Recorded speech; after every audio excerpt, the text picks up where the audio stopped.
di Palu istimewa, welcome orang-orangnya. Dan jujur, Wak, jujur. Iya jujur. Ini jujur Bang, jujur. Jujur kacang hijau. Enggak bener. Jadi saya lihat pertama kali jadi Palu itu subur hijau. Hijau, aku seneng hijau itu langsung. Udah segar, udaranya enak. Ternyata itu mempengaruhi orang-orang yang hidup di situ gitu. Karakter daerah, iya orangnya welcome. Ya. Hai, selamat sore apa? Kita kembali lagi di channel vlog Ipang Pewaraka. Saya hari ini senang sekali, berbahagia sekali karena seorang artis terkenal ya. Iya, maksudnya seorang artis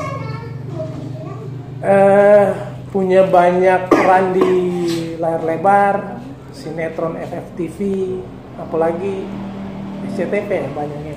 Ya. Beliau ini teman saya juga, teman lama, saudara. Saya berbahagia karena beliau main ke rumah ini. Jadi orang hebat sehebat beliau ini masih mau kunjungi kita yang tidak top.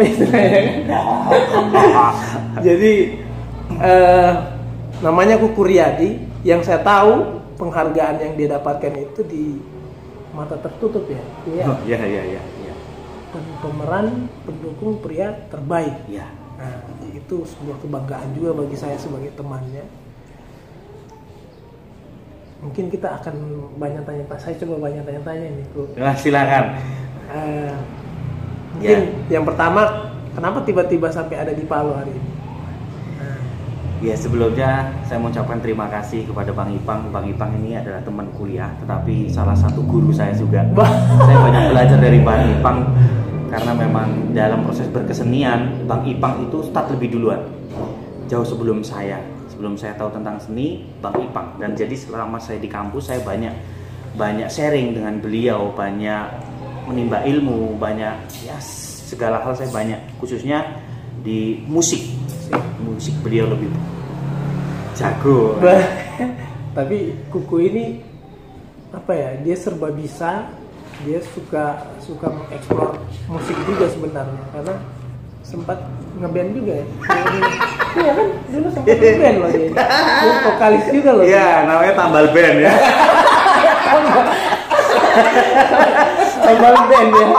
Iya serius. Jadi beliau ini kalau nggak salah di zaman itu ya, grup Padi yang ini ya, yang sambil ngopi ya. Grup Padi itu yang top pada saat itu. Jadi beliau ini kalau bawa lagu Padi, luar biasa. Kemudian Kuku ini gimana Ku ceritanya sampai dari teater terus tiba-tiba lebih banyak jobnya ke film? Kalau idealismenya orang teater kebanyakan dulu, wah dia harus bertahan di panggung biar bagaimanapun. Iya. Tapi ya saya lihat kan kebanyakan juga orang begitu ya, termasuk Kuku mungkin karirnya lebih gimana itu Kuku? Kalau awal sebetulnya karena tidak sengaja. Sebelumnya karena saya ada kebingungan juga. Nanti kalau awalnya kan aku kalau seni panggung, saya kan dari daerah. Saya mengaplikasikan di daerah itu bagaimana, mau seperti apa, mau kemasan seperti apa agar ilmu yang saya tuntut di kampus ini bisa saya aplikasikan dan diterima oleh masyarakat di daerah saya seperti itu. Medianya apa sih saya? Kalau langsung panggung kayaknya keberatan juga karena di daerah saya tidak ada fasilitas itu. Berarti hampir sama setiap daerah ini ya? Iya, jadi mungkin dirasakan oleh beberapa teman-teman yang memang kuliah di teater ya. Di daerahnya masing-masing jarang yang punya fasilitas itu. Dan masyarakat memang belum tahu teater ini apa toh, seperti itu. Nah, akhirnya pada tahun 2009 lepas dari kita KKN menjelang kita selesai itu kan, ada salah satu produksi dari TV swasta masuk ke Jogja. Ya. Kan bikin FTV panjang itu. Nah, dan kontraknya 2 tempat kalau ada salah itu ya. Jogja sama Bali. 3. Jogja, Bali, Jakarta. Nah, dari situ ada salah satu teman kita, Rio itu kan anak artistik. Anak artistik jauh sebelum kita itu udah masuk di film. Itu dia jadi bagian di situ. Nah, suatu saat itu dia ngabarin saya, "Kok main ke lokasi?" Karena gini lagi, ada satu sutradara itu yang suka sama binatang. Suka sama satwa. Ya. Oh, sini kok kamu bawa iguana dulu. Saya akhirnya malam itu datang ke lokasi. Saya heran dulu lihat orang syuting. Wah, ini apa produksinya? Orangnya kan serba cepat kan di lokasi. Akhirnya malam itu saya disuruh ikut main jadi ekstras sama iguana. Udah itu di depan Pak Kolam. Nah, selanjutnya karena saya ikut di situ akhirnya diajak main sekali akhirnya malah alhamdulillah saya mendapatkan kepercayaan jadi dapat peran. Setiap minggu saya dapat peran di supporting talent. Ya, supporting talent dan akhirnya mendapatkan satu film tadi yang Mas Garin Mata Tertutup. Yang membahas tentang radikalisme di Indonesia. Dan alhamdulillah film itu diputar sudah tur dunia dan itu film terbaik 2012 ya 2012 dan kami di Indonesia di apresiasi film Indonesia mendapatkan 5 penghargaan dari 10 nominasi FFI apresiasi film Indonesia ya dari Dinas Pendidikan. Kalau di tingkat nasional internasional sampai beberapa Rotterdam dan sampai hari ini film itu masih diputar di Australia. Kemarin teman saya yang kuliah di sana dia masih ngabarin, masih nonton luar biasa. Kemudian udah berapa film layar lebar ya? Kalau FFTV saya nggak bisa hitung karena setiap saya putar SCTV kuku lagi. Kalau enggak sama Elis ya. Iya, Mbak Elis. Mbak Elis salah satu senior. Kuku dan almarhum Pepo pada ya, almarhum Pepo. Wah, kuku lagi. Langsung kamu matikan ya? Langsung saya matikan. karena saya iri. Jadi ya Bang. Jadi nama dari itu orang-orang dari FTV itu tadi saya kembali lagi ke spiritnya tadi. Nah, Kacang tidak lupa kuliah. Ya, akhirnya saya di FTV, alhamdulillah mendapatkan banyak kontrak panjang, job panjang dari sinetron FTV. Nah, orang-orang tahu, oh, Kuku kuliah di mana sih? Orang di daerah saya melihat itu akhirnya, Kuku kuliah di mana? Diisi, isi itu seni Indonesia, jurusan apa teater? Oh ternyata ada yang bisa diaplikasikan ke sini. Walaupun sesungguhnya ilmu teater ini kan ilmu yang sangat kompleks, ilmu kehidupan. Ya harus banyak. Kita harus menyerap istilahnya, kita belajar dari sekitar kita. Ya, betul. Kita kadang melihat, ya seperti ini, saya mendapatkan kesempatan keliling Indonesia, pasti bertemu dengan orang-orang baru, itu menurut saya belajar, seperti kamus baru. Iya. Ada referensi. Menarik. Iya. Jadi luas wacana berpikirnya pun luas ya. Tapi film layar lebar udah berapa? Film layar lebar saya sebenarnya nggak banyak malah, karena saya selama ini lebih banyak di FTV sama sinetron. Saya satu hal yang saya iri itu Mas Garin. Saya sangat karya-karyanya Mas Garin itu juga saya suka. Kalau tidak salah proses ini 2011 ya. 2012 ya. Saya pernah kayaknya diajak Mas Rosa juga pada saat itu. Iya, Mas Rosa. Cuman karena mungkin saya sibuk urus anak 2 yang masih kecil-kecil dan kuliah, akhirnya saya tidak punya kesempatan untuk itu. Tapi bagaimana? Saya ingin tahu. Saya memang ingin sekali berproses sama Mas Garin. Gimana sih rasanya berproses dengan seorang Mas Garin Nugroho? Jadi ya pertama sebuah kehormatan buat saya. Pertama kali main film langsung diproduksi beliau ya, yang notabene beliau adalah ya, saya dulu belum mengenal seni itu saya sudah tahu Mas Garin banyak karya ya. Pertama kali saya di casting itu sore hari saya ditelepon oleh salah satu koordinator talent, bisa datang nggak ke rumah Mas Garin dulu casting di situ. Jadi apa? Kok datang aja dulu bawa peci. Udah. Saya datang sampai lokasi, udah foto doang, Pak. Foto pakai peci, udah, habis itu pulang. Saya kan bingung, ini apa sih? Tapi face sudah nggak tahu Bang waktu itu. Habis itu suruh datang lagi. Suruh datang lagi. Akhirnya saya baru tahu ternyata di situ mau buat film tentang radikalisme. Radikalisme, castingnya juga kita tidak suruh baca skenario, tidak acting, tidak, malah diwawancarai. Kamu suka buku apa? Saya suka buku reptil. Gitu. saya dengan saya jawab, saya suka buku reptil mas. Mas Garin tuh ketawa loh. Lah terus gue harus main apa? Terus selama itu kamu yang bisa apa lagi? Saya bisa nyanyi mas. Nah sudah, jadi nyanyi. Udah. Gak usah lanjut kita ngobrol. Sudah Pak, sudah. Sudah. Nah, karena produksinya ini karena menurut saya ini produksi yang penuh persiapan memang seperti di teater lah.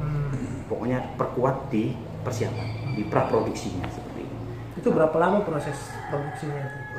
Kalau dari 3 bulan. 3 bulan. 3 bulan dari acting sendiri, dari tapi sebelumnya sudah proses loh Pak. Sudah proses. Ya, penulisan skenario itu sudah ada.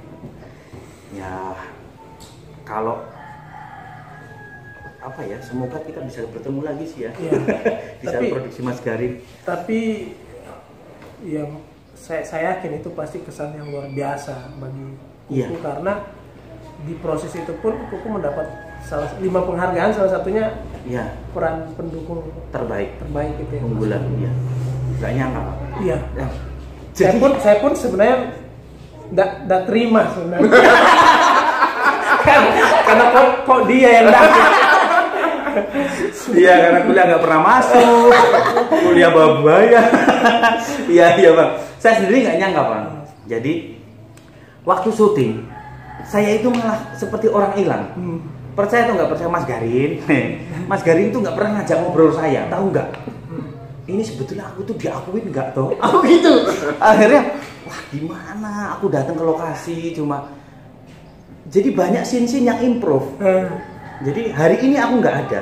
Tiba-tiba aku di rumah lagi bersihin kandang ular gitu kan. Di telepon, kamu di mana? Di rumah Pak. Sama teleponnya. Kamu datang sini ya. Kamu ada scene belum? Kan belum ada schedule. Ada ternyata. Gitu. Langsung kan buru-buru sana. Ya udah nanti jadi 1 scene 2 scene kayak gitu. Penuh improvisasi Bang. Cuma memang proses untuk eksplorasi karakternya memang sudah ada, sudah siap kami. Nah, ada hal yang menarik. Ternyata Kuku ini, mungkin saya berbagi cerita. Beliau ini walaupun dia eksis di dunia seni, tapi dia juga pecinta binatang, ya, reptil. Ya, semua binatang. Semua binatang. Kecuali ulet bulu. Gitu. Kenapa ada apa? Geli.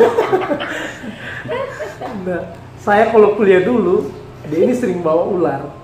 Nah, pasti saya nggak mau masuk kalau dia sudah. Kenapa cinta sama binatang itu dari umur berapa? Binatang, ya itu tadi. Dari kecil aku Pak.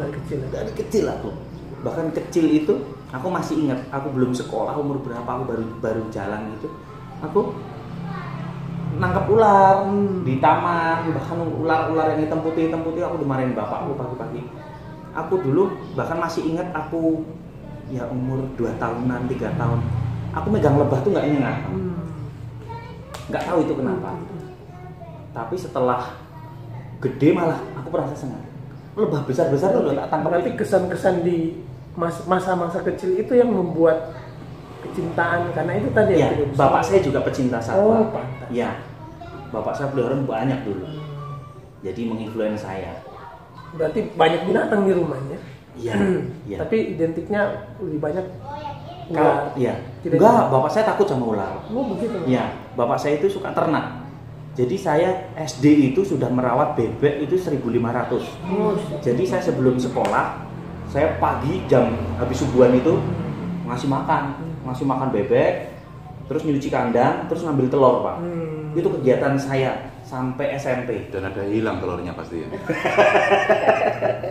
Iya, teman-teman saya dulu pasti makan telur bebek. Saya bawa sekolah apa gitu. Itu dari kecil Pak. Dan alhamdulillah sampai sekarang. Akhirnya ke Palu pun karena urusan itu. Iya. Nanti ceritanya nanti di off air. Ya jadi itu tadi karena sorry ya Bang ya. Jadi kadang kita selalu kita nggak sadar kadang sesuatu yang kita sayangi, kita tekuni terus-menerus itu akan berefek kemudian hari. Maka saya bisa kesini bisa ngapa-ngapain banyak hal. Bahkan tadi saya bisa main ke film dan FTV karena saya suka satwa kan, suka reptil. Jadi maka saya menyimpulkan, cintai hobimu maka hobi akan mencintaimu. Wah, dengan itu Abang. Bener Bang. Maka hobi, Apapun itu hobinya. apapun ya. Tapi yang benar loh ya. Ya. Yang positif. Jangan, Yang positif. dan setahu saya Kuku ini orangnya setia. Iya, orangnya setia. Dia setiap tikungan ada. Jangan jujur-jujur. Tapi dia tipe orang yang konsisten, yang setia. Karena proses di kampus pun saya melihat beliau ini orang yang totalitas. Walaupun kita agak berbeda genre ya. Iya. Agak Iya. berbeda genre. Saya pop, kamu lebih. Saya lebih tradisional, dia lebih pop ya. Jadi Modern ya. modern, lebih modern. Saya ingin minta mungkin bagaimana harapannya Palu itu sendiri. Karena Palu ini kan untuk seni, ya dia belum ya selain musik ya, musik sebenarnya banyak teman-teman yang filmmaker di sini yang sudah go internasional, mereka pasarnya ke sana. Tapi kalau untuk pasar yang ke layar lebar, TV dan lain sebagainya itu masih jarang. Mungkin ada pesan-pesan atau trik-trik atau hal-hal yang mungkin bisa disampaikan di channel ini terkait dengan masalah. Ya tadi kan kalau bicara tadi hobi sudah mengarah sih sebenarnya, tapi mungkin ada hal-hal yang bisa memotivasi kita, seniman-seniman daerah, seniman-seniman yang ada di Palu, sehingga kita bisa menciptakan pasar dan lain sebagainya. Iya. Kan? Seperti itu. Ya sebetulnya kalau tips dan trik itu ya saya belum saatnya, tetapi ini pengalaman saya. Sebetulnya seni itu adalah kenapa bisa diterima. Pertama adalah seni itu sebuah originalitas. Yang kedua, kita sebagai seni itu fleksibel menurut saya. Seni itu bisa menjadi apapun, bisa melebur menjadi apapun seperti itu. Maka dari itu Palu ini kota yang sangat indah, sangat kaya, sangat subur. Ya SDM-nya sungguh istimewa menurut saya. Dan di sini pasti banyak hal yang bisa dieksplor. Apa yang ada di Palu itu pasti originalnya sangat menarik. Saya baru di sini, baru di permukaan saja. Saya sudah betah. Saya 2 kali sudah ke Palu, tapi pikiran saya langsung positif tentang Palu. Dan saya yakin dari hal seni ini banyak yang bisa dieksplor. Kita sebagai seniman, ya fleksibel lah intinya. Dan sebenarnya banyak hal yang menarik ya. Ya siapa tahu lewat Kuku teman-teman karena Kuku di Jogja banyak teman-teman seniman yang masih bergaul di kampus juga Ku ya. Masih pasti ketemu dengan banyak film-film kayak Mas Hanung juga kan banyak, masih sering dia buat produksi di Jogja. Mungkin kisah kemarin 28 September itu menarik juga untuk bisa diangkat. Siapa tahu mungkin Mas Karim atau apa bisa tertarik tentang cerita tentang 28 September tsunami kemarin. Itu kayaknya menarik juga itu. Tapi saya tidak mengarah ke situ. Iya. Mungkin kayak tadi saya ingin apa sih yang Kuku rasakan di Palu selama tadi beberapa hari yang sekali lagi Palu istimewa. welcome. Orang-orangnya. Dan Jujur.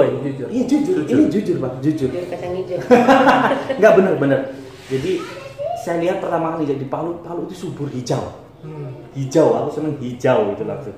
Udah segar, udaranya enak. Ternyata itu mempengaruhi orang-orang yang hidup di situ gitu. Karakter daerah, iya orangnya welcome. Ya istimewa menurut saya. Tidak jauh beda dengan Jogja. Iya. Terima kasih Kuku sudah ada di channel Ipang Terima Baraka. Semoga betah di Palu dan kita berharap ada project lah, baik itu film ataupun sinetron yang bisa mengekspos ya Palu, daerah-daerah wisatanya dan lain sebagainya. Nah, kita berharap mungkin ada pemerintah daerah juga. Kalau kemarin tuh film 28 Desember itu kementerian yang sempat ini, dan itu tayang di TVRI. Kita berharap ada layar lebar yang juga bisa mengangkat tentang Palu itu sendiri. Dan harapannya di channel ini seperti apa yang didengarkan teman-teman dan disampaikan oleh Mas Kuku, ternyata kita punya potensi, dan ayo kita maksimalkan potensi-potensi yang ada sehingga orang-orang seperti Mas Kuku ini datang ke Palu merasa nyaman dan mau berkarya di sini. Amin. Siap, dengan senang hati. Ya. Terima kasih. Kita jumpa lagi di pembahasan yang lain. Terima kasih Mas Kuku sudah datang di Palu. Terima kasih Jangan abangku, bosan. Nanti guruku. kita jalan-jalan makan kaledo. Nanti kita makan kaledo. Oke, terima kasih. Sekarang kita seperti yang saya bilang tadi, kita mau jalan-jalan makan kaledo. Kebetulan kakak saya jual kaledo. Jadi ini kan di Jawa tidak ada kaledo ini. Nggak ada. Nah, Nggak ada. jadi ini harus ada testimoni nih. Harus ada, tapi harus dicicipin dulu. Udah ini, dagingnya empuk, Nah, rasanya segar, enak dan khas ini. Kalau Mas Pras gimana? Ada rasa ketutnya iya. yang saya suka. Asam. Ya, asam. Enak Bang. Nah ini Mas siapa? Mas Prasetyo. Mas Pras. Mas Pras ini kakak dari Iksan Scooter. Iya. Semoga saya selalu. Jadi Mas Iksan Scooter, kakaknya saya bawa jalan-jalan di Palu. Jadi Mas Iksan Scooter harus ke Palu lagi, jangan pas momen gempa kemarin yang kesininya, harus berkarya lagi di Palu nih.